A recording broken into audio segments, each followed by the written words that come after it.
Every time something seems to go wrong for these companies such as Anheuser Busch, they always switch it up when it comes to the subject, trying to move on as if the consumer base would follow suit and just forgiving them for what they have done. And why would they? The CEO of Anheuser Busch made a statement that was essentially nothing, not admitting to their wrongdoings and making Dylan Mulvaney a brand ambassador for the company.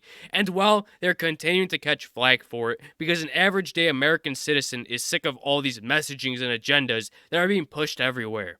And to everyone that has voiced their opinions on companies that continue to push these agendas, they're finally starting to feel it, especially when it comes to their financials. You had Gillette years back doing a toxic masculinity commercial, and you would have thought that many companies would have learned from that, but clearly with Bud Light and Nike, it still hasn't. And hopefully other companies out there are seeing what's happening when you have Dylan Mulvaney or similar individuals that push these ideologies. You may get similar results in that your consumer base will turn against you, and rightfully so. And now we are having Budweiser releasing a new ad that showcases patriotism and hardworking men. But after the whole situation with Mulvaney, no one is going to believe this ad. They are trying to bring back their brand image and trying to regain their lost consumer base. And that being hardworking men. Something that royally they screwed up themselves when they decided to make Mulvaney be a face to the company. A person who over dramatizes women and how they act. And we're going to check out this ad, which I don't believe will do absolutely anything in bringing their brand image back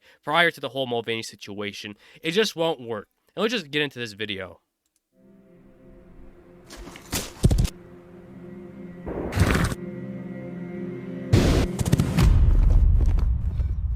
Let me tell you a story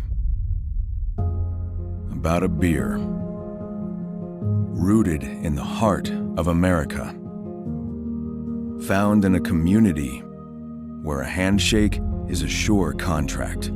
And just within the first 25 seconds, you can see just how much they're pushing patriotism, saying rooted in the heart of America, having strong communities, which is important. Patriotism is something that is needed for a country, but here in the US, it has been dying, and that is just a sad truth. And with this ad, this was a marketing strategy that Anheuser Busch has been using for quite a while now, and many are going to be seeing past this. At least I hope, because this ad is hollow, especially after knowing that Dylan Mulvaney stunned and knowing where this company's head is at, and not admitting the wrongdoings of getting Mulvaney on board.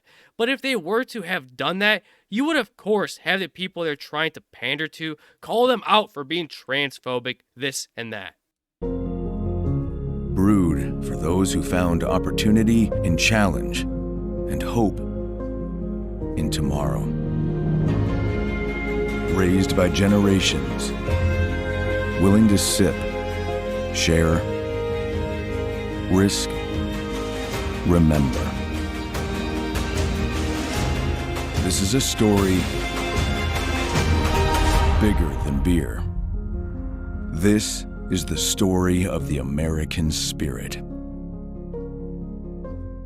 The American spirit. We have the American spirit of knowing that a company hired Dylan Mulvaney to represent them and spitting all over their consumer base. That is the American spirit indeed. How embarrassing. They are doing this to change the narrative and to make people forget about the Dylan Mulvaney situation. That's all this is, trying to bring patriotism into the light, just as the CEO tried with the statement without owning up to their faults. And why would they? They aren't actually sorry that they decided to go down that route. At the end of the day, they wanted that. They wanted more inclusion, even though anyone above the age of 21 could buy their own damn beer. But they certainly must be feeling sorry that they are losing billions from their stock price falling.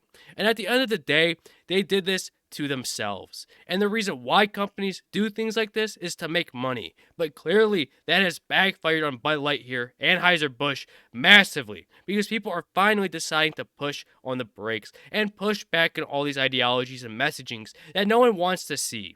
And with all that in mind, I'd like to hear your thoughts in the comments below. And don't forget to subscribe, like, comment, share, and I'll catch you on the next one. Bye-bye.